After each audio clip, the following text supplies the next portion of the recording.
Hello friends, आप देखना शुरू कर चुके हैं इस यूट्यूब चैनल का video tutorial series open journal system OJS का वर्जन 3.x की वीडियो ट्यूटोरियल सीरीज है जो कि हिंदी लैंग्वेज में है। आप इस चैनल को सब्सक्राइब कर लीजिए और बेल आइकन प्रेस कर दीजिए ताकि आपको सभी वीडियो ट्यूटोरियल सीरीज के अलर्ट्स एंड अपडेट्स मिलते रहें। अभी जो हमारे सेशंस चल रहे हैं वो HTML गेलीस के रिगार्डिंग है, जहाँ पर हम लास्ट वीडियो में हमने HTML गैली का क्या इंट्रोडक्शन था और हम वहाँ पर क्या क्या गलतियाँ कर रहे थे। लास्ट वीडियो में हमने देखा था कि जो उसकी इनवैलिड मेथड्स थी, हम इनवैलिड मेथड्स कौन सी यूज़ कर रहे थे और क्या उसमें खामियां थी, क्या गलती थी। अभी हम इस वीडियो में देखेंगे कि HTML व्हाट इज HTML। हम प्रॉपरली इंट्रोडक्शन करेंगे। ये HTML गेलीस बनाने के जो जितनी भी शॉर्ट ट्रिक्स हैं वो हमें फॉलो नहीं करना है। और मैं अभी वीडियो के एंड में मैं आपको बताऊंगा कि शॉर्ट ट्रिक्स के जो वर्ड्स के हम HTML बना लेते हैं उसके थ्रू हमारे साथ क्या प्रॉब्लम आएगी, कैसा गार्बेज जनरेट हो रहा है, वो मैं आपको वीडियो के एंड में दिखाऊंगा।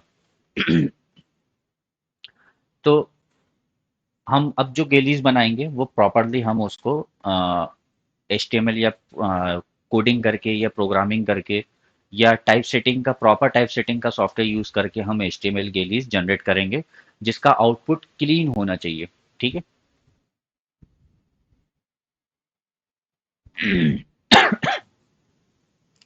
सो मैं आपको मैनुअल भी बताऊंगा, मैनुअली कैसे उसको जनरेट करते हैं। तो हम मैनुअली जनरेट करने के लिए ये हमारे आने वाले 3-4 वीडियोस जो बहुत इंपॉर्टेंट हैं। नेक्स्ट वीडियो में मैं आपको टैग्स के बारे में बताऊंगा, schema, open graph, meta data, इन सब के बारे में बताऊंगा। तो first of all what is HTML।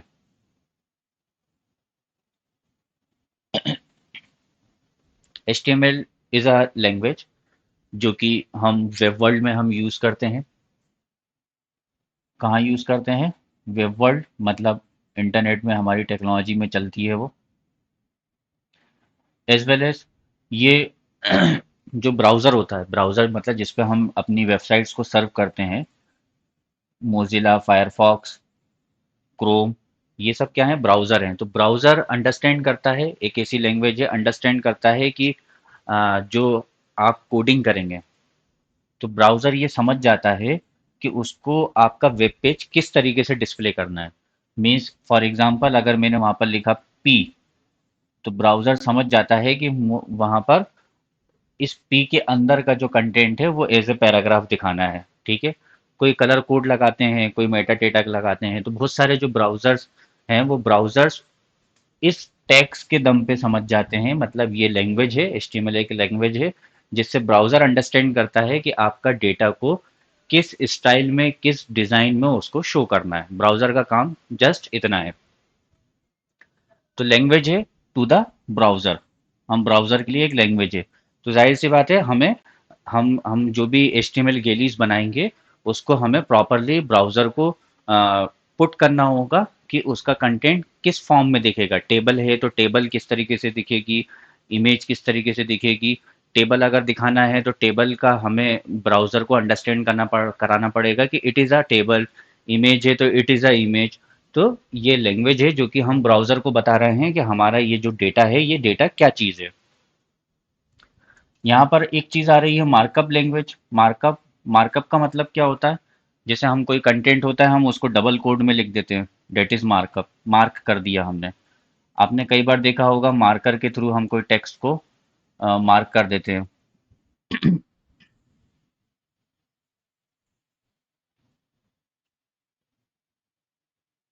This is a text. ठीक है। हम कोई कोड को हम मार्क कर देते हैं, मार्कर से, हाइलाइटर से हाईलाइट कर देते हैं। तो मार्कअप मतलब where it should be start and it should be end. कहाँ पर स्टार्ट हो रहा है और कहाँ पर एंड हो रहा है। हमेशा मार्कअप में क्या होता है, एक स्टार्ट पॉइंट होता है और एक एंड पॉइंट होता है। तो स्टार्ट एंड एंड, ठीक है। और कुछ इंफॉर्मेटिव होते हैं, कुछ इंफॉर्मेटिव होते हैं जिसको हम सेल्फ क्लोजिंग मार्कअप बोलते हैं, इंफॉर्मेटिव होते हैं। मतलब हम कह सकते हैं, कई जगह आपने देखा होगा @स्टार्ट, हैशटैग जो होते हैं, है ना, या हमारी जो पिक्चर्स होगी, इमेज, है ना, मेटा टैग्स, ये क्या होते हैं, सिंगल टैग, ये सिंगल मार्कअप होते हैं। सिंगल मार्कअप मतलब ये न इसका स्टार्ट होता है ना ही एंड होता है, सिंगल मार्कअप होते हैं ये, ठीक है। तो मार्कअप इज अ, मार्कअप का मतलब जहां पर एक स्टार्ट हो, जहाँ और एक एंड हो, जहां हम ब्राउजर को बता सकें कि यहाँ से हमारा ये जो टेक्स्ट हमारा जो है वो आपको इस तरीके से दिखाना है, पैराग्राफ में दिखाना है, टेबल में दिखाना है, हेडिंग वन में दिखाना है, बोल्ड करना है, इटैलिक करना है, अंडरलाइन करना है। तो हम यहाँ पर स्टार्ट मार्कअप और एंड मार्कअप आएगा हमेशा। जैसे अगर मैं इसको एग्जांपल पैराग्राफ में बताना है, तो हम ब्राउज़र को बताएँगे कि दिस इज़ अ, ये टेक्स्ट जो है आपको पैराग्राफ के फॉर्म में शो करना है, तो हम यहाँ पर पैराग्राफ के फॉर्म में शो कर रहा है। कहाँ से? यहाँ से स्टार्ट करना है और यहाँ पर एंड करना है, तो this is a markup. Hypertext, hypertext का मतलब ये है, a text, a text which is links to another information या another web page। जैसे कि हमारे रेफरेंसेस में होता है, हम रेफरेंसेस में DUI नंबर डालते हैं। तो DUI नंबर डालते हैं, तो वहां पर एक DUI नंबर पे एक लिंक हमें बनानी होती है। Means a link, a tag बनाते हैं, means this links to another web page, ठीक है। या कोई यूआरएल हमने डाल दिया, ठीक है।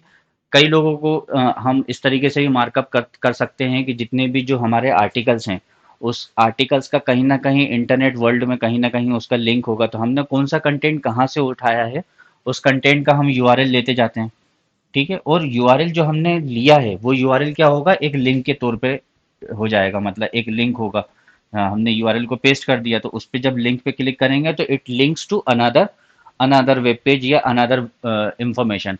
तो हाइपर टेक्स्ट मतलब टेक्स्ट जो दूसरे लिंक्स पे हमें पहुंचाए, दूसरे यूआरएल पे पहुंचाए।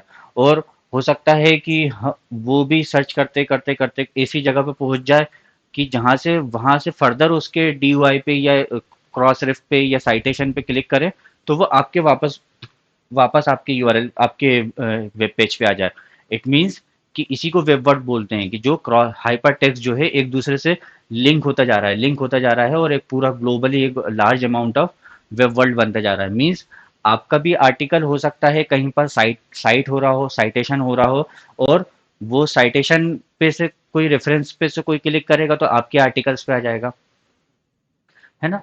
तो मे भी हो सकता है कि ग्लोबली इंटरनेट वर्ल्ड में ज़्यादा टाइम ऐसा होता है, खासतौर से आर्टिकल्स के अंदर, कि आपने किसी रेफरेंस पे क्लिक करा, क्लिक करा, क्लिक करा, फिर क्लिक करा, फिर क्लिक करा, फिर क्लिक करा, फिर क्लिक करा।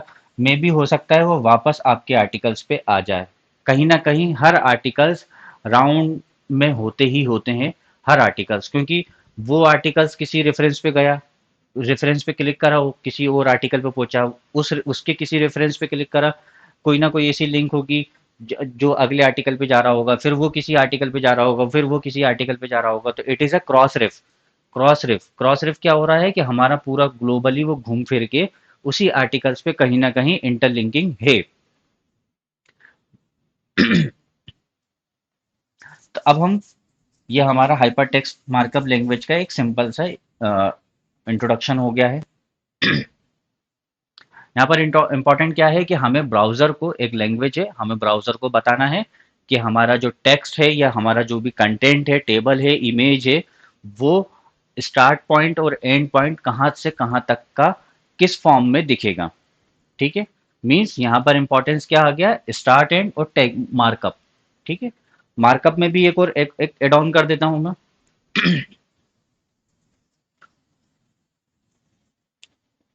इसमें बहुत सारे वर्जन आए थे, जिसमें स्टार्टिंग के फर्स्ट वर्जन जो आया था, उस वर्जन में क्या था, टैग्स का बहुत यूज होता था, it's called tags. TAG, tag. Tag मतलब जो हम मार्कअप की बात कर रहे हैं ना, वो it's called tag.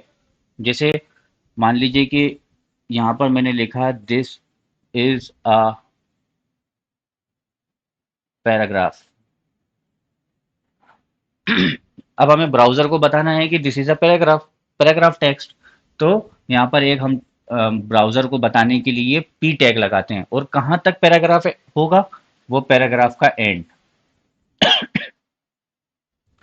Multiple paragraph होंगे तो हमें फिर से पी लगाना पड़ेगा। जितने भी पैराग्राफ होंगे हर एक पे हमें पी टैग लगाना पड़ेगा। सेंटेंस के लिए नहीं लगाना है, सेंटेंस इटसेल्फ उसके लिए कोई ज़रूरी नहीं होता है। पैराग्राफ को अलग अलग दिखाना होता है कि पैराग्राफ नेक्स्ट पैराग्राफ के बीच में कुछ डिजाइनिंग फॉर्म होता है, तो पैराग्राफ को हमें अलग अलग दिखाना होता है, इसलिए सेंटेंस के लिए कोई टैगिंग नहीं होती, बट पैराग्राफ के लिए होती है। तो पैराग्राफ आपको ब्राउजर को बताना पड़ेगा कि ये फर्स्ट पैराग्राफ, सेकंड पैराग्राफ। तो जब ब्राउज़र पे डिस्प्ले जब आएगा, तो ब्राउज़र अंडरस्टैंड कर लेगा कि इसको दोनों अलग अलग पैराग्राफ को पैराग्राफिक फॉर्म में दिखाना है। तो it is start tag, it is and tag, मतलब मुझे यहाँ से लेके यहाँ तक का पैराग्राफ में दिखाना है। ठीक है। और भी कई सारे हो सकते हैं, जैसे हेडिंग वन होता है, हम इन सब का यूज़ हम आपको बताएंगे। हेडिंग वन मतलब हमारा यहाँ से दिस इज़ अ हेडिंग। जैसे हमारा मेनू स्क्रिप्ट का टाइटल होगा तो हम उसको हेडिंग वन में दिखाएंगे, है ना। सब टाइटल होगा तो हेडिंग टू में दिखाएंगे, है ना। एफिलिएशंस होंगे, ऑथर्स डिटेल्स होगी तो हम उसको डिफरेंट डिफरेंट हेडिंग में ले सकते हैं, है ना। अब इसी में ये, इससे पहले वाले में मैंने बताया था कि एक तो ये होते हैं जो स्टार्ट और एंड होते हैं, और एक सिंगल होते हैं, सेल्फ क्लोजिंग होते हैं। मतलब सेल्फ क्लोजिंग भी टैग होते हैं। सेल्फ क्लोजिंग टैग कौन सा होता है, जैसे इमेज है, इमेज सेल्फ क्लोजिंग होता है। ठीक है। इमेज में क्या होगा, उसमें ना स्टार्ट है ना एंड है, इमेज में सिर्फ इमेज हमें दिखानी है, मतलब सोर्स। हम उसमें सोर्स में उसका यूआरएल दे देंगे। ठीक है। अब यहाँ पर एक पॉइंट आ जाता है कि जो हमारा सोर्स पे हमें ये पिक्चर्स अपलोड करना पड़ेगी। वर्ड फाइल में तो हम इंसर्ट करते हैं, वर्ड फाइल में तो हमने पिक्चर्स को लाके इंसर्ट कर दिया, हमें कहीं कहीं अपलोड नहीं करना। बट इमेज के केस में क्या होता है कि आपको पिक्चर्स को कहीं किसी सर्वर पे या किसी होस्टिंग पे किसी फाइल मैनेजर के थ्रू अपलोड करना है, फिर उसका जो यूआरएल है वो यहाँ पर लाके दिखना है। तो ब्राउजर यहाँ पर अंडरस्टैंड कर लेगा कि उस पिक्चर्स को मुझे यहाँ पर डिस्प्ले कराना है, उस पिक्चर्स को यहाँ पर मुझे डिस्प्ले कराना है। सेल्फ क्लोज टैग होते हैं। ठीक है। ऐसे ही meta data self close tag होते हैं। मेटा का बहुत बड़ा इंपॉर्टेंट रोल है HTML गेलीस के अंदर। जैसे हम इसके अंदर कौन सा लैंग्वेज यूज कर रहे हैं, कौन सी लैंग्वेज में है हमारा ये, तो हम EN शॉर्ट कोड, ये शॉर्ट सेल्फ क्लोजिंग। और भी कई सारी मेटा मेटा डेटा होते हैं। जैसे हम बता सकते हैं कि हमारा हम इसमें कोई UTF कोड यूज कर रहे हैं या किसी और इनस्क्रिप्ट में लिख के रखा हुआ है। बहुत सारी इस तरीके से हमारे मेटा टैग्स होते हैं। सेल्फ क्लोज के अंदर ब्रेक लाइन, हमें इस पैराग्राफ के अंदर यहाँ पर नेक्स्ट लाइन से दिखाना है, तो हमारा ब्रेक लाइन करके एक मेटा सेल्फ क्लोज टैग होता है। एक हॉरिजॉन्टल रूल बनाना है तो हॉरिजॉन्टल रूल के लिए सेल्फ क्लोज टैग होता है। तो इस तरीके से सेल्फ क्लोज टैग और start tag and and tag होता है, इसको हम टैग बोलते हैं मार्कअप, मार्कअप के लिए। ठीक है। और एक लैंग्वेज है, मतलब यहाँ पर ब्राउजर को हम उसकी भाषा में समझा रहे हैं कि यहाँ से आपका पैराग्राफ स्टार्ट होगा और यहाँ पर पैराग्राफ एंड होगा, यहाँ से हेडिंग स्टार्ट होगी और यहाँ पे हेडिंग एंड होगी। मतलब इस कंटेंट को आपको हेडिंग फॉर्म में दिखाना है, इस कंटेंट को आपको पैराग्राफ फॉर्म में दिखाना है, और इस सोर्स के इस यूआरएल पे जो पिक्चर डली हुई है उस पिक्चर को आपको इमेज फॉर्म में यहाँ पर दिखाना है। मेटा डेटा, मेटा डेटा जहाँ पर हम ब्राउजर को इन्फॉर्म कर रहे हैं कि this HTML has language is English, या न्यू लाइन करना है, ब्रेक लाइन करना है, रूल करना है। इस तरीके से मल्टीपल मार्कअप्स होते हैं जहां पर ब्राउजर को हम उसकी भाषा में उसको समझा रहे हैं कि भैया ये क्या चीज़ है। ठीक है। ऐसे ही जब हम इसका हाइपर टेक्सटिंग करेंगे, मतलब हमारे जितने भी रेफरेंसेस होंगे उस पे हमें लिंक बनाना होगा। जितने भी रेफरेंसेस होंगे तो हर रेफरेंसेस में एक ना एक कोई डीओआई की लिंक होगी या फिर कोई आर्टिकल का यूआरएल होगा, तो हम ए टैग लगाएंगे। HREF में हम उसको किस यूआरएल पे उसको पहुंचाना है वो लगाएंगे, किस यूआरएल पे पहुंचाना है। और ये सेल्फ क्लोज नहीं होता, आपको लिंक बनाना है, मतलब टेक्स्ट लिंक टेक्स्ट, कौन सा टेक्स्ट हमारा लिंक होगा, तो जाहिर सी बात है उस टेक्स्ट के पहले और आखिरी में हमें मार्कअप लगाना पड़ेगा ब्राउजर को बताने के लिए कि इतना टेक्स्ट, यहाँ से लेके यहाँ तक का टेक्स्ट इस लिंक को लिंक करे। अब इस पे ऑटोमेटिक एक लिंक बनकर आ जाएगी, जब हम इस पे क्लिक करेंगे तो वो इस यूआरएल पे पहुंचा देगा, इस हाइपर टेक्स्ट यूआरएल पे पहुंचा देगा। तो ये हमारी क्रॉस लिंकिंग हो गई। और इसी को हम पूरा HTML एक लैंग्वेज बोलते हैं, HTML लैंग्वेज, जहां पर वेब वर्ल्ड है, जो हमारा वेब पेज है, वो डिस्प्ले होता है। और ब्राउज़र जहां इस टेक्स्ट के दम पे समझ जाता है कि उसको किस तरीके से उस डेटा को दिखाना है, किस डिज़ाइन में दिखाना है। ठीक है। अब इस रही बात स्टाइलिंग की कि पैराग्राफ किस स्टाइल में दिखेगा, फॉन्ट्स कौन सा होगा, कलर कौन सा होगा, और किस साइज में दिखेगा। तो ये सब चीज़ें जो डिफाइंड होती हैं वो CSS में डिफाइंड होती हैं। कहाँ डिफाइन होती हैं? CSS में। कैस्केडिंग स्टाइल शीट, तो ये CSS एक अलग बनती है।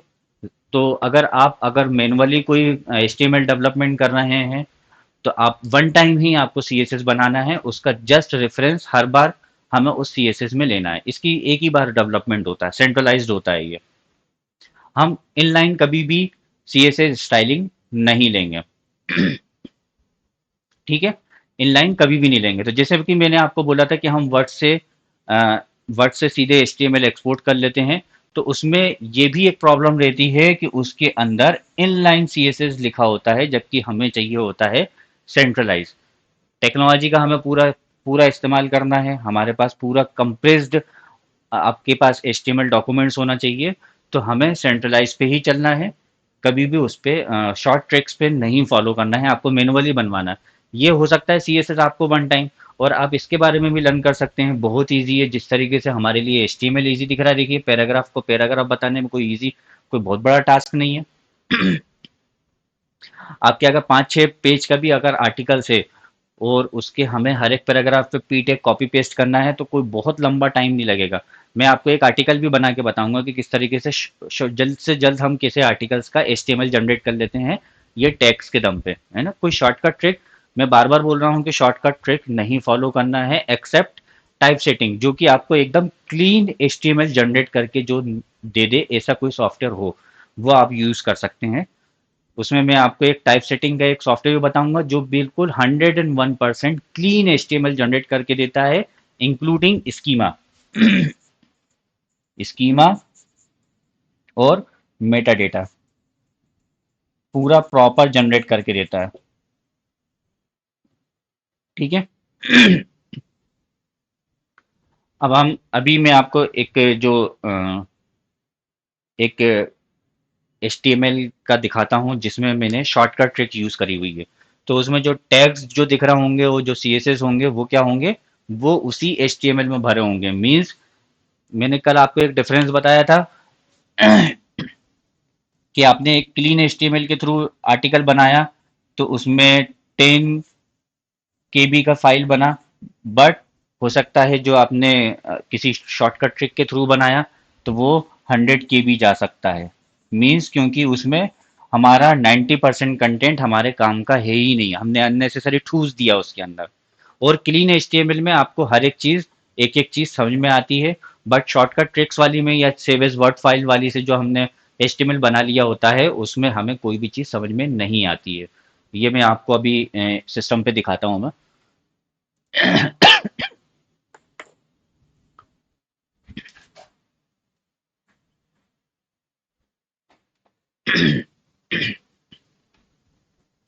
ये देखिए, ये एक वर्ड फाइल है, ओरिजिनल आर्टिकल है। किस फॉर्म में है? Original article template dot docx file है। इसमें हमने ये टाइटल है, टाइटल ये हमारा टेम्पलेट है आर्टिकल का। हमने यहाँ कलर वगैरह भी करके रखा हुआ है, टेबल है, एक्नॉलेजमेंट है, रेफरेंसेस है ना। अब इसको हमने यहाँ पर जो सेव एज ऑप्शन होता है, सेव एज ऑप्शन से हमने उसको HTML में सेव कर लिया। ये रहा वेब पेज HTML, है ना। यहीं पर एक ऑप्शन अगला भी दिखा रहा है, वेब पेज फिल्टर HTML। इसको हम सेव करके देख लेते हैं, डेस्क डॉक्यूमेंट्स में सेव कर लेते हैं।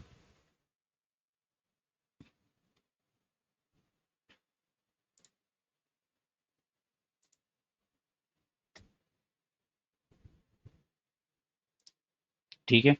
जैसे ही हम सेव करेंगे तो वो इटसेल्फ एक इस तरीके से HTML फाइल में बन जाएगी वो। ये देखिए। ठीक है। इस वेब पेज का जब आप मैं सोर्स कोड खोलता हूँ एज ए सोर्स, तो ये हमारा टेम्पलेट जनरेट का होकर आ रहा है। क्या प्रॉब्लम है? हमें यहाँ पर कुछ भी HTML टैग देखिए कितना बड़ा है, जबकि यहाँ पर हमें जो ज़रूरत थी वो जस्ट इतने की ज़रूरत थी, nothing. Head tag no use, इन सब का कोई यूज़ नहीं है। नहीं है, नहीं है, नहीं है, इसका कोई यूज़ नहीं है। टाइटल की ज़रूरत है, टाइटल सही है, इसकी ज़रूरत नहीं है, ज़रूरत नहीं है, ज़रूरत नहीं है, ज़रूरत नहीं है। इसमें टोटल नंबर ऑफ लाइंस देखिए 2099 है ना। अब मैं इसको इसमें से गार्बेज हटाता हूँ मैं। इसमें से मैं कचरा पूरा हटा रहा हूँ मैं। मैं कैसे अंडरस्टैंड कर पा रहा हूँ कचरा? क्योंकि जो काम का नहीं है वो उसको मैं रिमूव कर रहा हूँ।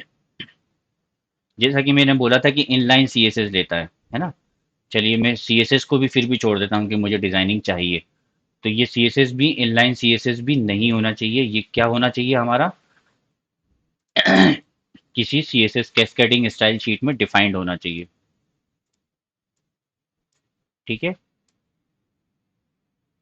ये सब अननेसेसरी है, कुछ भी इसका यूज नहीं है।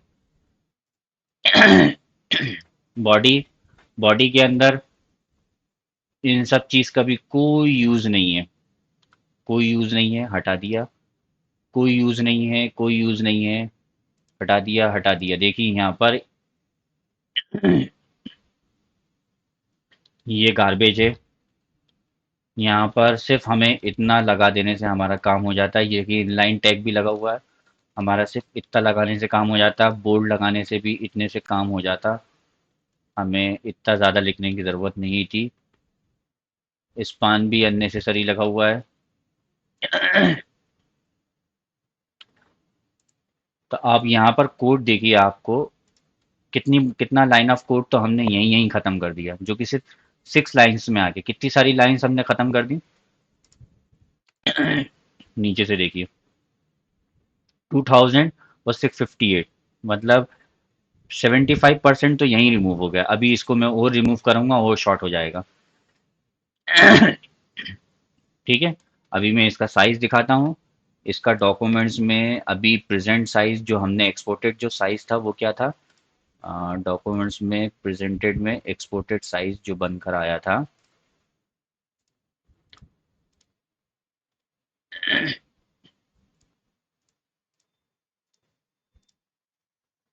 वो बनकर आया था 104 KB।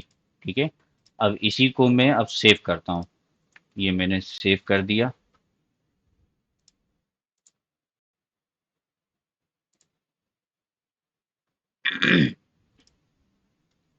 ये मैंने सेव कर दिया। अब मेरी कितनी फाइल साइज बन रही है वो बता रहा हूँ आपको। इसकी फाइल साइज बन गई है महज 92 KB। और पहले क्या साइज आ रहा था?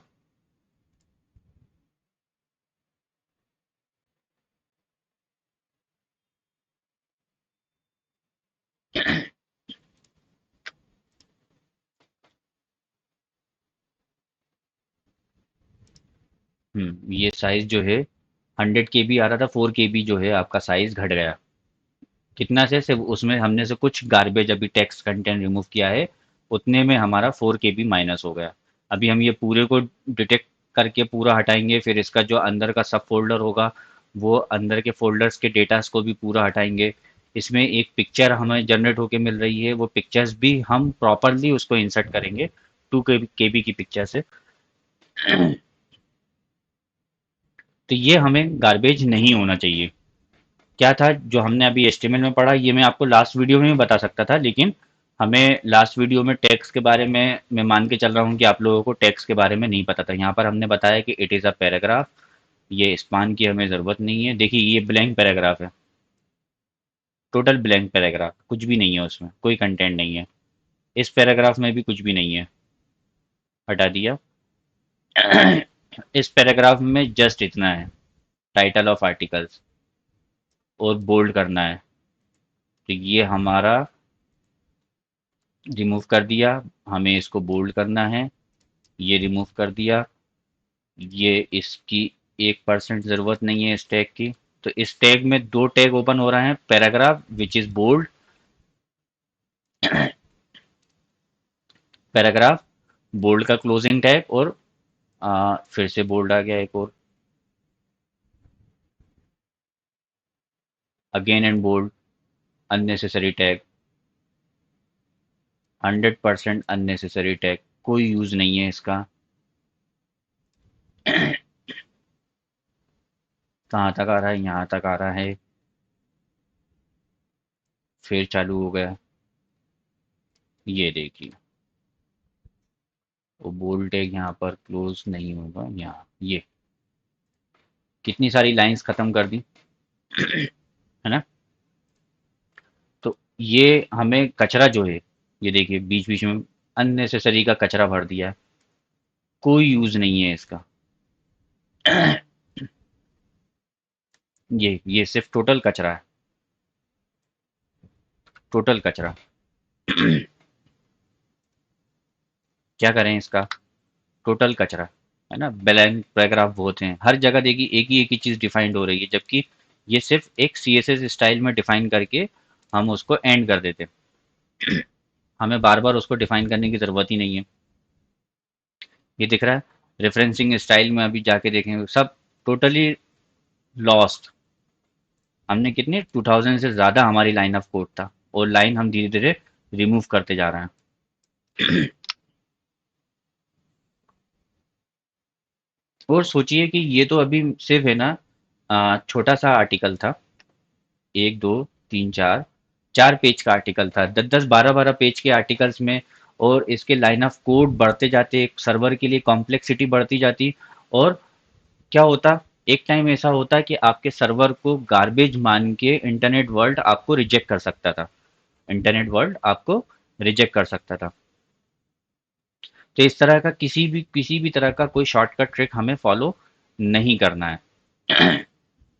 ठीक है, इस तरह का कोई भी शॉर्टकट ट्रिक फॉलो नहीं करना है, हमें इसको क्लीन एचटीएमएल से ही डिज़ाइन बनाना है।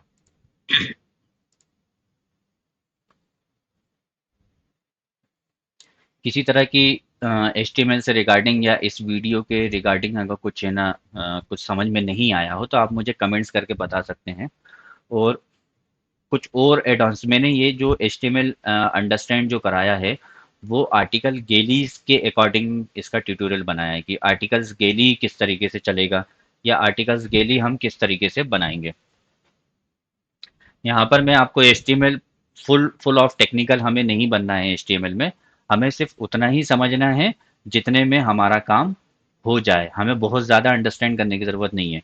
और एज ए पब्लिशर या एज ए जर्नल ऑनर आपको ये सारी चीज़ें पता होनी चाहिए, हर हालत में आपको ये सारी चीज़ें पता होना चाहिए। तो बेस्ट होगा कि हम इसमें अब अगला एपिसोड जो हम इसमें डालेंगे वो टैक्स का प्रॉपर इंट्रोडक्शन डालेंगे, जिसमें कुछ टैग्स हम डेवलप भी करके देखेंगे,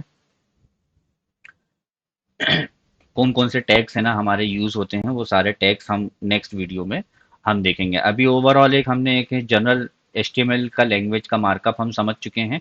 अब कितने टाइप के टैग्स होते हैं और उसको हम डिज़ाइन करके भी देखेंगे, और वो क्या आउटपुट आएगा वो भी हम करके देखेंगे नेक्स्ट वीडियो में। तो जिन्होंने अभी तक चैनल को सब्सक्राइब नहीं किया है वो सब्सक्राइब कर लें और बेल आइकन प्रेस कर दें, ताकि आपको सभी ट्यूटोरियल्स के अलर्ट्स एंड अपडेट्स मिलते रहें। इस वीडियो में बस इतना ही। Thank you.